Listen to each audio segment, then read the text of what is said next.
What's up, everybody? What's good? My name is EK, and welcome back to What's Good English.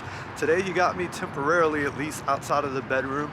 I'm doing a bit of walk on a Katsu Burger, little chain that we have here in the Seattle area. Gonna get myself a samurai burger as a reward for editing this super long video that I had to cobble together because I made a few mistakes when I was putting together the footage with a 2-camera format. And the video you guys are about to watch is an interview I did with another fellow language learner, fellow YouTuber by the name of Shane Godliman. He has a really cool story of how he learned Spanish. It's kind of similar to mine, as well as picking his brain about different techniques that we were using to learn Spanish or learn languages in general. I think it'll be really cool for you guys and also really helpful. And yeah, I'll leave a ton of his links down in my description. He's got a podcast that's called Unlocking the British Accent. It's excellent if you want to learn the British accent, the British way of speaking English, and I'll leave links to his channel as well. He's actually doing a really cool thing with Russian, which he's learning right now, and he's filming his progress to kind of show to the world that you don't really need a lot to communicate, and showing his progress is how he improves little by little and eventually gets to that level of fluency. But yeah, make sure you take a look at his channel and take a look at his, or excuse me, not take a look, take a listen to his podcast as well, because it's really cool and really helpful. Anyways, I'm gonna continue walking, and the burger that I'm about to eat is going to negate all of this exercise I'm getting. I will catch y'all at the end. So anyway, I'm here with Shane Godliman, who you have your YouTube channel is also named after you. So you should, number one, go subscribe to his channel. He's an awesome guy. We have a similar kind of story with learning Spanish through a pandemic, but also general language learning type of stuff. And I'll let you introduce yourself to my audience, my 33 subscribers right now. What's up? Yeah, man, for sure. Well, yeah, I'm Shane, and yeah, right now I'm focusing mainly on languages. I teach English mainly through iTalki as a community tutor. I don't have a like official experience or official qualification like studying in a university and yeah, helping out more as a native speaker or whatever. And yeah, like you said, I've been learning Spanish mainly through this whole lockdown situation. Recently, I've picked up a little bit of Russian and Portuguese as some new challenges alongside the Spanish, of course. But yeah, I mean, outside of that, I do some other stuff. But yeah, in terms of the languages, that's kind of yeah where I'm at right now. Cool, cool. Actually, I have another sort of question about that, because you're learning Russian and Portuguese. Does your Spanish like dominate the other languages that you're trying to learn sometimes? Like when you're trying to say Yeah. a sentence or something like that, does your brain just sort of supplant Spanish grammar and Spanish words into the middle of the sentence? So, I mean, I'm still kind of early on in the process with both of those languages, but yes. I mean, of course, with Portuguese, you have the fact that it's very similar to Spanish. So Yeah. sometimes I say Spanish words by accident, but I also have the bad habit of um, just kind of saying the Spanish word in a terrible Portuguese accent and hoping that'll be enough if I don't have the word. Um, but what I have found interesting is with Russian, because obviously there's very few similarities with the vocabulary between Russian and Spanish.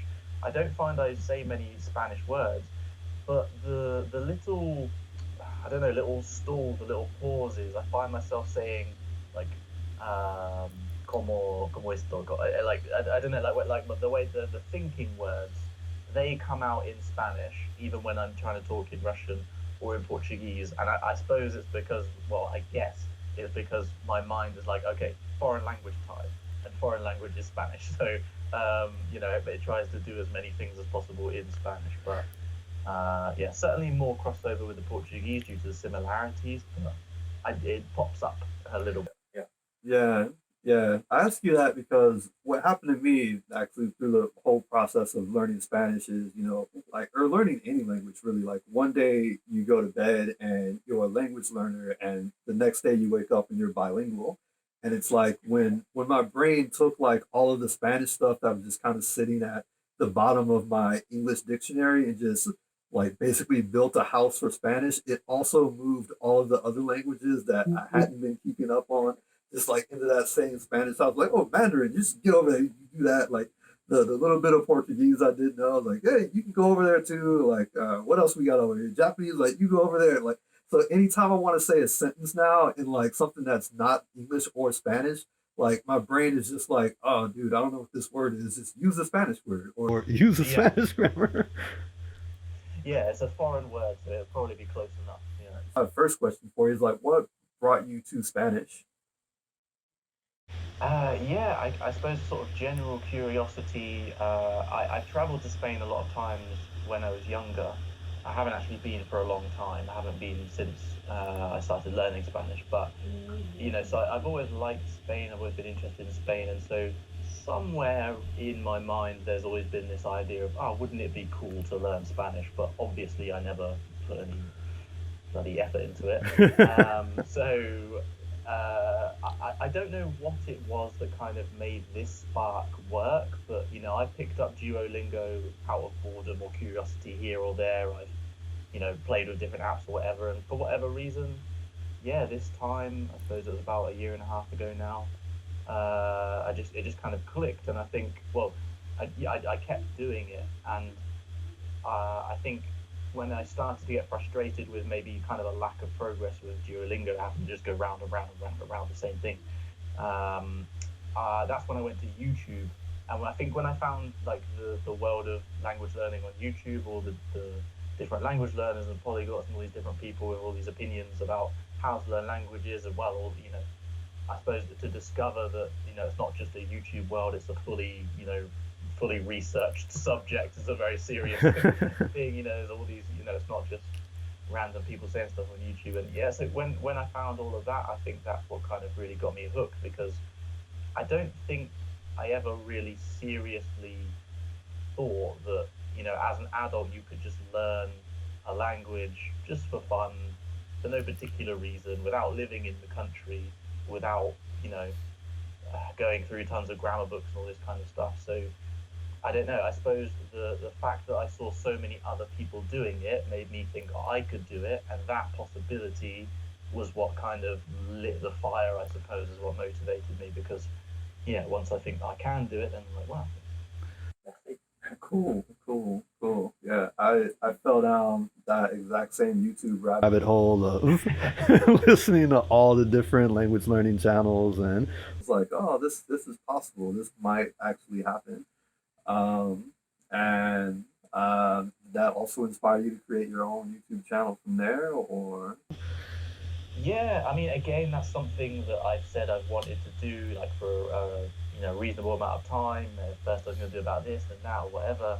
And yeah, I just kind of thought, I thought, why not? I suppose if no one watches, no one's watching me anyway, so don't lose anything. And yeah, I thought it would be a good way to kind of motivate myself to track my progress, share my progress, with other people. And I like to share my ideas, my thoughts on things, and I think because YouTube's such a big world, someone saying, okay, this is my opinion, this is what I think is good or bad or whatever, it doesn't need to be like, okay, that's how it is, or that's no, the point of YouTube is everyone's talking. So True. you don't have to listen to me, you can listen to me and everyone else, and then formulate a more structured opinion on what you think is best, or blah blah blah. And so yeah, I just wanted to throw my excuse me, I just wanted to throw my hat in the ring, so to speak. Right. I've always liked to, like I say, share my opinions and teach and help other people or whatever. And so yeah, well, I wouldn't say through my YouTube channel I'm teaching, right? But You have the podcast though, so that's yeah, but that's for English, right? Yeah, in terms of yeah. I don't think I'm qualified to teach someone how to just learn any language. But in terms of the podcast that I do, that's me providing content for English learners. So given that I'm a native English speaker, that's all the qualification I feel like I need for that specific project. But yeah, I understand what you mean. Yeah. Right, Right. No, I get you the same. Like I don't have a teaching certificate or anything like that, but I've been speaking English my entire life. I've been speaking the African American variant of English my entire life. And I didn't see content that was really on YouTube like that really presented our English, and in depth. And there are some one-off videos. There's some great TED talks. There's some one-off videos of people saying, "Oh, fitna means this or whatever." But I was like, somebody should really, you know, put something out there that is actually going to go in depth with whatever, and really show people this other rich form of English that's not really just slang, that actually has grammatical rules and stuff like that attached to it. So, like, I think just being that source for people, because um, in my personal opinion, I would say YouTube is probably the best language learning app, and it's completely free, dude. Like, whatever language you want to know, whatever vocabulary you want to find, you can just type in the search bar in whatever language, how do I repair the clutch for my car? And instantly you're gonna learn, like, oh, clutch is embargue. Like, I know that word because my clutch broke down like a year Yeah, ago. exactly. And because I don't drive at the moment, I had no idea actually. In fact, that word would have been. So yeah. Yeah, yeah. So, like, the very next Spanish class, I was like, oh, sí, sí, se me ha roto mi embargo. Bueno, se me ha descompuesto el embargue. And the teacher's like, oh, ¿sabes embargue? Sí, sí, sí. Like, por eso, solo por eso. How much? Sorry, how long have you been learning Spanish? Did you start, during the quarantine, or had you started a bit before? I started in 2019, so it was around September, I think, of 2019. A friend of mine and I had decided to go on a trip to Europe. Basically, we've known each other for like 20 years or whatever, and he was like, "Hey, you know what? We should celebrate this somehow. So, like, let's go on a trip together. Let's do something cool." So I was like, "All right, cool. Well, I want to, like, go on one of those Euro trip things. We can, like, go to one country, and you've got all this, different rich culture, and then you can just hop to another country, and everything's different. The language is different. The architecture is different. The culture is different. It's, like, really cool. You can hop on a train in a few hours, just be in a completely different world." And I kind of wanted to learn a little bit of the language from every country that I was going to visit. And Spain was the first country that I was going to go to. I have a horrible story of how I failed to learn Spanish in high school. I'll say grade 10 and 11, because what we call high school, you guys call college. And sometimes, like, I get it Yeah, mixed it gets up. a bit confusing. Yeah, yeah. But yeah, I failed to learn it in grade 10 and 11. We had to take 2 years of it. And it kind of gave me a chance to get revenge on on my experiences, on my horrible experiences with trying to learn Spanish. So I started with Duolingo, just learning some survival Spanish and everything like that. And when we got back from our trip, I just kind of continued on doing it, and it got to be around the end of November, and I was looking for, other applications, other programs. Like, all right, Duolingo is not really cutting it. How can I really, like, take it to that next level? I really do want to speak Spanish. I really do want to have a Spanish conversation with people. So I was looking for, like, I used Pimsleur for a little while. I used Busu for a while. Busu I actually liked a lot because it kind of puts you in contact with native speakers. And then I had heard about Lingoda actually through the YouTube rabbit hole. I saw, I think it was Lindy Vueltas. She had just like a quick little, like, paid promotion about Lingoda, where she actually had, like, a clip of what the classroom was like. And I was like, okay, cool. Well, there's this thing here. They say they'll give me my money back, or I can do iTalki, and I can talk with a native speaker, and it's just juggling it. And I just decided to you know, go with Lingoda, because I was like, all right, cool. Well, 90 classes, one class every day. I'm in a Spanish conversation. That should make me a little bit more fluent somehow. Um, and so I started, my first class was actually January 6th, 2020.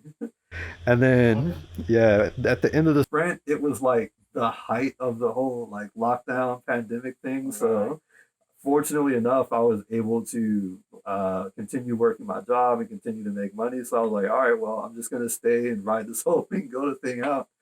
And yeah, about I'd say about eight to anywhere between 8 to 10 months in, like I just woke up one day bilingual. I mean, I still make Mhm. loads of errors. Like to this, like my YouTube sketches that I do in Spanish are full of errors still. Actually, some of my catch four, and I'm like, oh, okay, quiero que la gente sepa que mis errores no me detienen. Pero like other times, it's like, oh man, I can't believe I said that. Like I didn't catch that error until it's already like uploaded and people can look at it. But like it's all good because I really do want to know or the people to know that hey, my errors don't stop me. I am publishing videos to like potentially hundreds of millions of people that I'm speaking like grammatical errors in Spanish. Like grammatical errors in my own language, in fact. So it's all good. Yeah, no, but I mean, it's exactly for that reason that I recently put up a video of my first attempt at speaking in Russian, because yeah, I kind of wanted to show people because the first video I had in Spanish was 9 months, and so because I've been working quite hard, I'd reached a level where I could express myself to at least a basic level, and so I wanted to kind of show those first kind of months in that idea that like you don't need to be perfect to start. You just get your point across, and then that person's going to help you out. You're going to learn as you go, but if you're comfortable with it, to engage with people in your target language is such an enriching part of the process and can be so motivating. And I think when people realize that, yeah, actually, I can say a few things, there's a mistake here or there, but who cares that everyone understood what I wanted to say? That's a huge revelation because Yeah. I've talked to so many people about like iTalki or different programs like that, or like the language exchange apps for example, and everyone says the same thing. Everyone's like, "Wow, that sounds really cool. That sounds really interesting. When I'm ready, I'll check it out." Yeah, that's And exactly right. and that, obviously you understand the logic, right? I can't just learn one Japanese word and then torture some poor Japanese native trying to figure out what I'm trying to say with my hand signals or whatever. Cool, you need to learn a little bit, but you don't need that much Yeah. to just start communicating. And once you start communicating, then you're going to see those improvements. And yeah, it's different for each person, of course, but yeah, no, I totally agree. Like I say, the errors and things like that, they shouldn't be a deterrent, because not only is it a natural part of the learning process, it's a necessary part of the learning process. Without failure, there is no adaptation. So if you don't put yourself in a position to fail in a comfortable and friendly manner, like in a class or on an app or something like that, where you're supposed to be learning, then when it comes to the real world, it's going to feel so difficult. It's like so much pressure. Yeah. Yeah. Yeah, yeah, no, exactly that. I couldn't agree more because I think it's kind of ingrained in us through, our schooling, because everything in school is like, pass or fail. It's either right or wrong, but like languages are ambiguous. Like if somebody were to say, "Oh man, I love come make party with you. We come make party every weekend." Like, dude, I understand that completely. Like, I didn't have to stress to piece together what the intention was there, and really that's cool. Like I would still say that person has good English. Like if I asked them what they like to do and they told me, I'm like, all right, cool, whatever. Like that's like, they're not speaking everything perfect, but at the same time, like I'm not having any trouble understanding. So like why make this person feel bad, about how they said something, or if you're able to express yourself, dude, that you've already won the game. Yeah, absolutely. And yeah, we forget that's the point of language, right? Is to get your point across. It's kind of the same way, some people say specifically when they try and say specifically, Yeah. and some people like they want to correct it, but it's like, what I'm trying to say. It just doesn't really matter. And like, I mean, there is a time and a place, right, for precision, for nuance, with the language. Having a wider vocabulary and understanding how to properly employ grammar, even if it's like on a subconscious level. Understanding how to piece together sentences in various ways can allow you to express things with more detail and more nuance and express certain things in different ways sometimes. But generally speaking, is the goal is just get your point across, right? This isn't poetry. This isn't theater.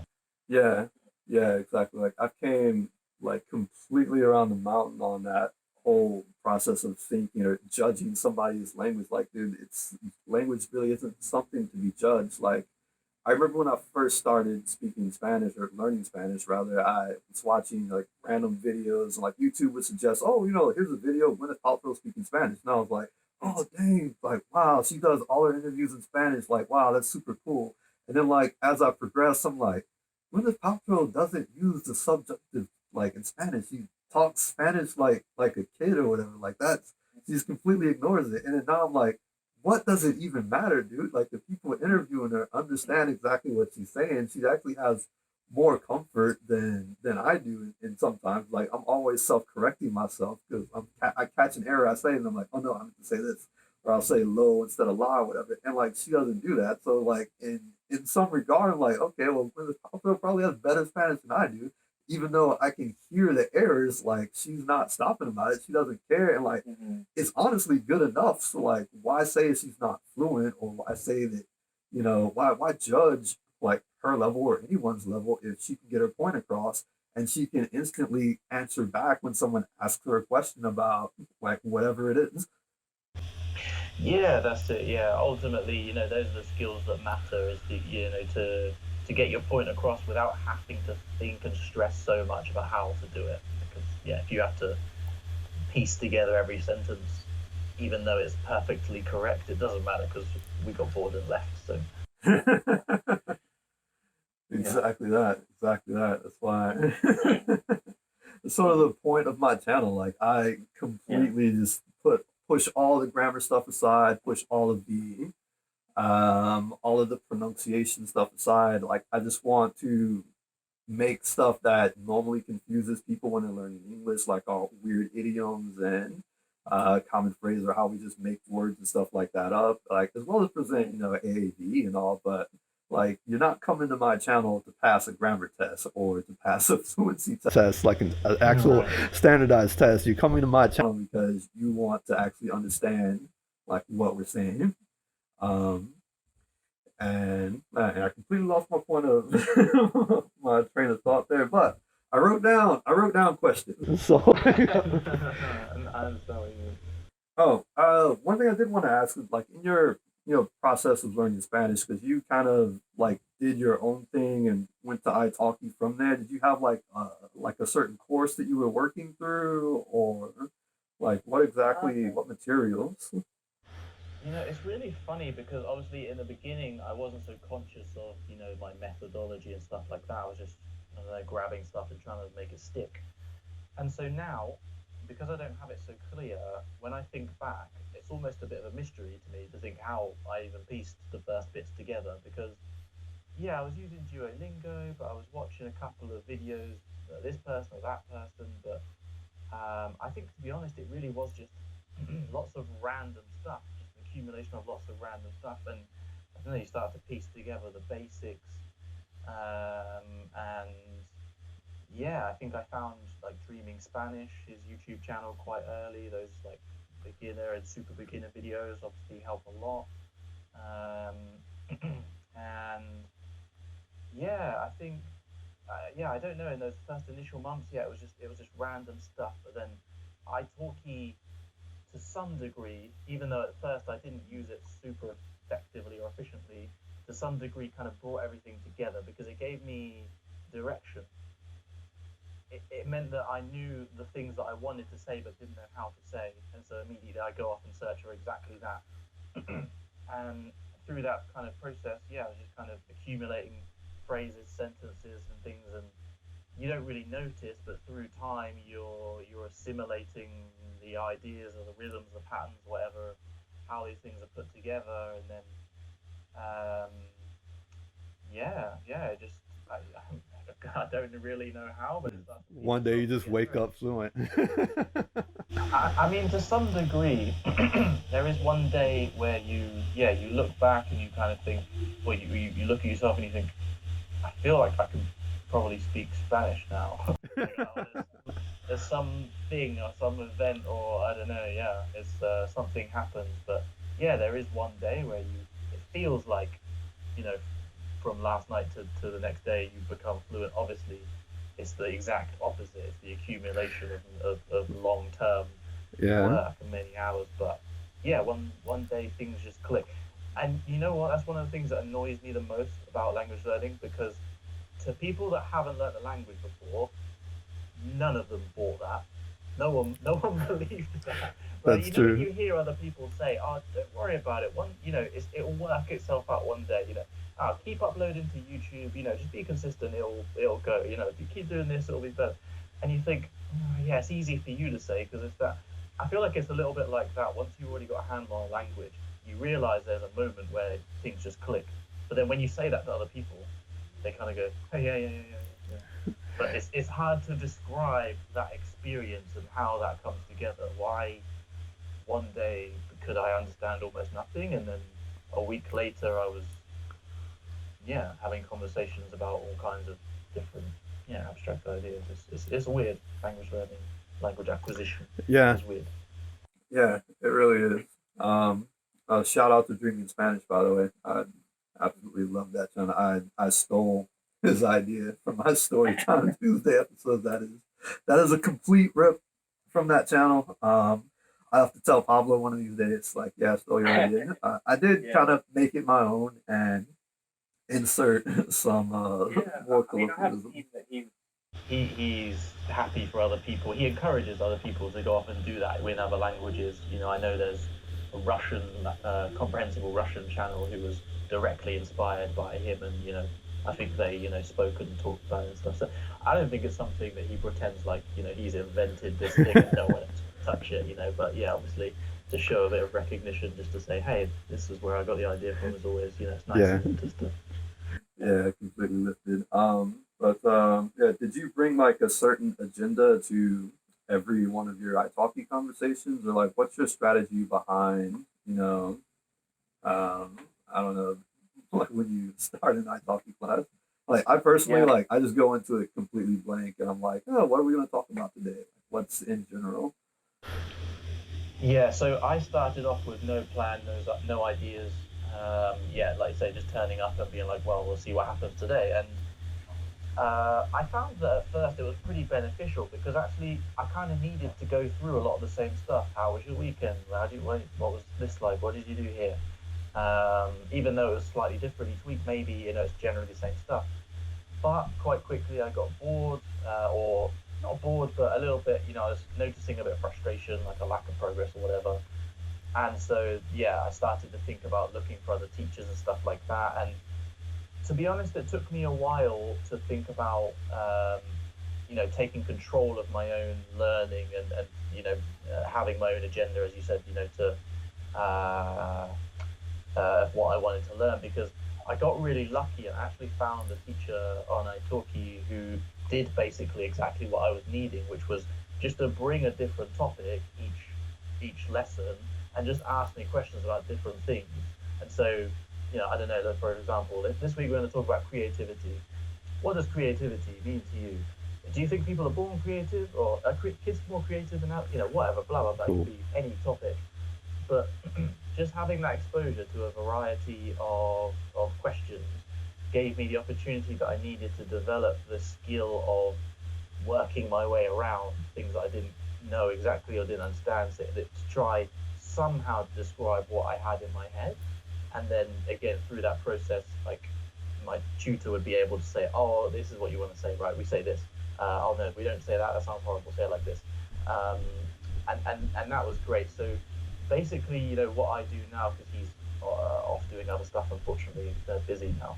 But yeah, basically what I do is just that, but I do it myself.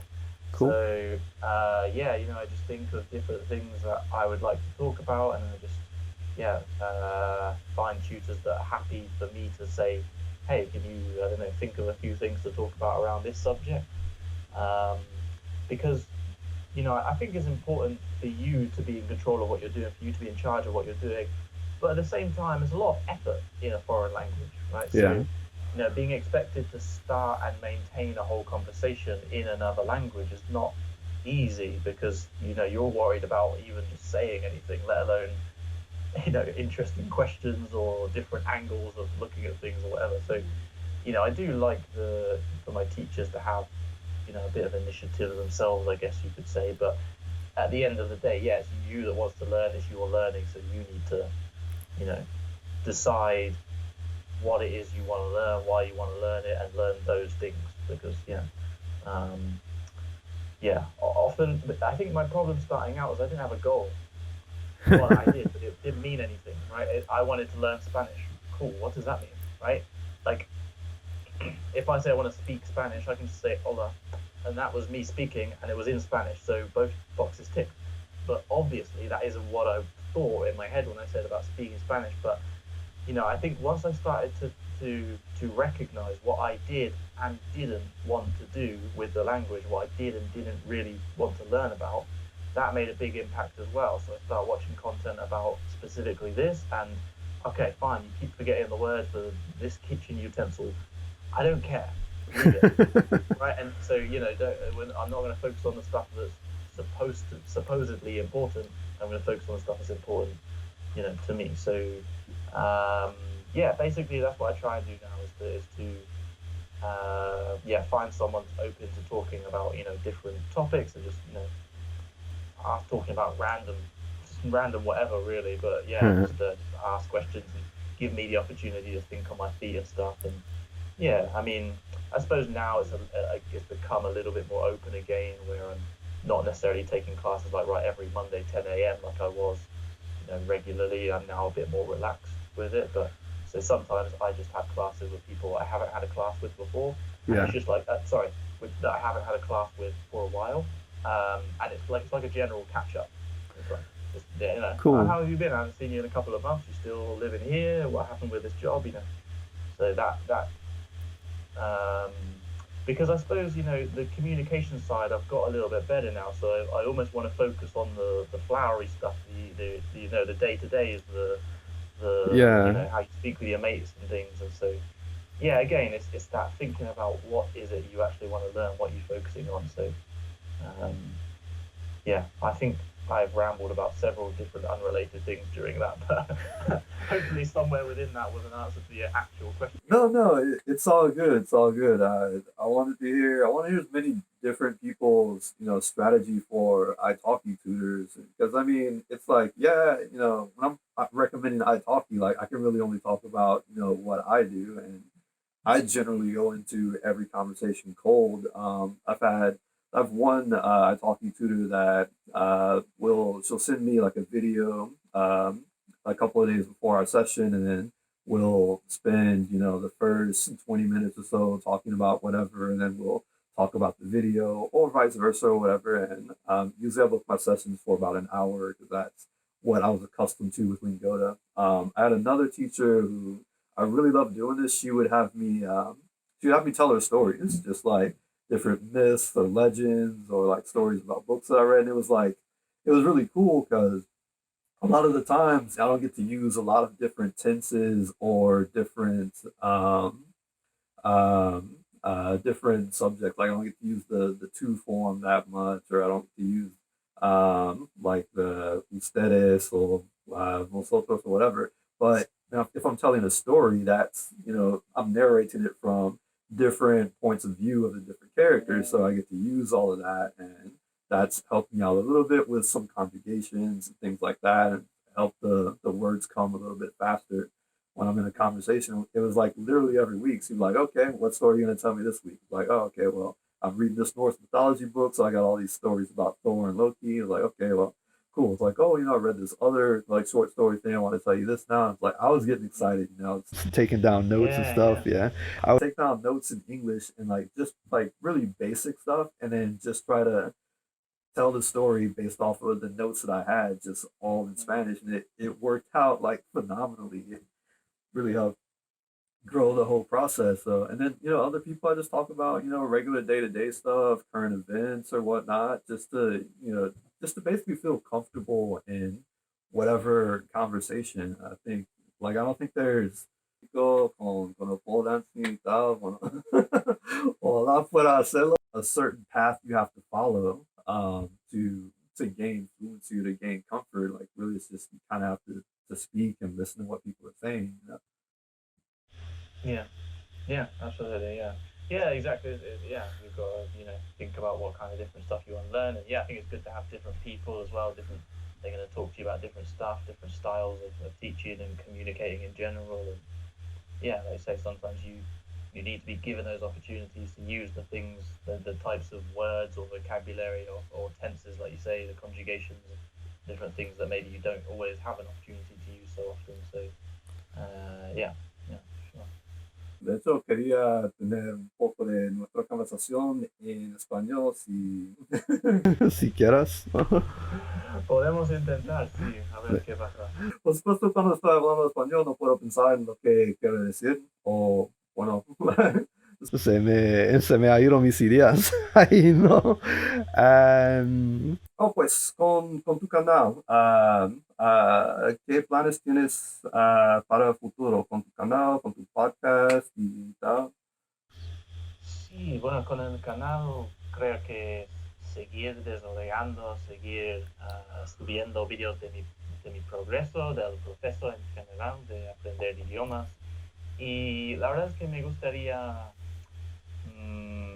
ampliar la gama de los vídeos que hago, es decir, hacer vídeos de cosas aparte de los idiomas y cosas así, porque me interesan muchas cosas y hago otras cosas aparte de, bueno, fuera del mundo de los idiomas. Como enseño salsa, enseño como acrobacia en el mundo del turco, pole dance, cosas así.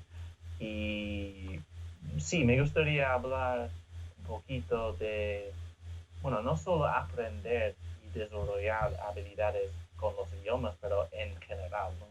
Me encanta aprender sobre cómo aprendemos y no sé, llevo bastante tiempo ahora enseñando varias cosas y creo que tengo, sí, algunas experiencias que pueden ser interesantes y sí, me gustaría compartir en general lo que pienso y lo que hago y bueno, en cuanto podamos viajar otra vez, sí, pienso Qué hacer suerte. vídeos de, sí, viajando en España, explorando España, hablando con la gente allí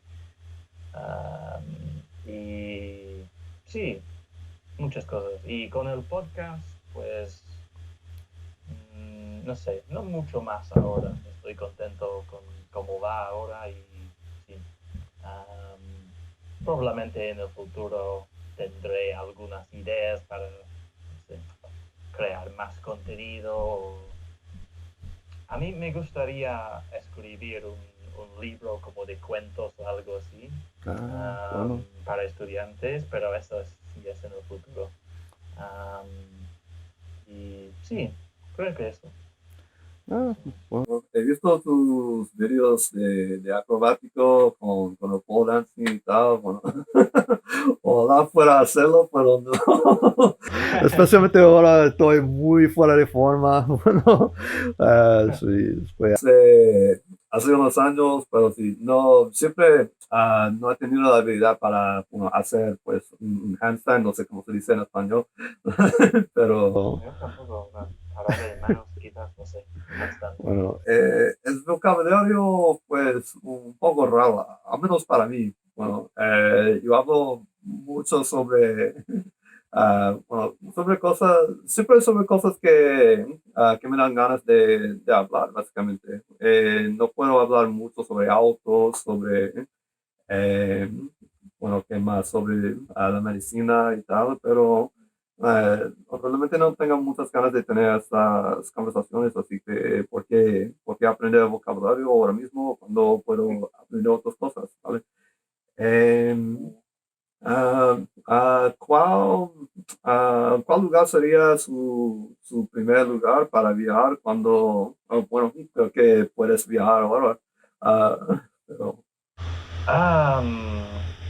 El primer lugar, bueno, será España, por supuesto, pero qué parte, no sé, es que hay He estado en España muchas veces, pero siempre en el mismo lugar y nunca he explorado de verdad el resto del país. Así que hay un montón de lugares de los que quiero explorar. En el norte de España me parece bastante infravalorado. Siempre pensamos en la costa, en el sur, pero en el norte es bastante interesante también. Um, no sé, la verdad es que hay demasiados países, sí, en general. Quiero viajar por todas partes, pero sí, ordenar esa lista, cuesta. Sí, sí, sí, eso me cuesta mucho también. Todo el mundo me pregunta, like, oh, bueno, ¿tienes ganas de viajar aquí? Like, sí, like, ahí y otros, otros lugares también. Sí, cada país, cada ciudad. Sí, sí, exacto. Y después de ruso, ¿vas a aprender otro idioma? Uf, ahora es que el después de ruso me parece como un poco precipitado, no sé, que um, eso podría ser, no sé, 3 años o algo así, incluso más. Um, bueno, en general supongo que sí, pero creo que mejor dicho es quiero coquetear con algunos otros idiomas. Es decir, Sí, sí. no tengo por qué aprender el griego como a la fluidez, pero no sé, aprender algunas frases me parece interesante, no sé. Yo, como me has dicho antes, tengo esa, no sé, quiero vencer el francés, porque en la escuela estudié el francés, pero no me acuerdo de nada. Sí. Y me parece un poco, no sé, me cabreo un poquito. Y sí, me gustaría aprender, no sé, un poquito. Bueno, el italiano me llama mucho la atención, es muy bonito. Pero sí, ahora estoy con el ruso, con el portugués. Veremos, veremos. Supongo que sí, pero de qué nivel, no sé.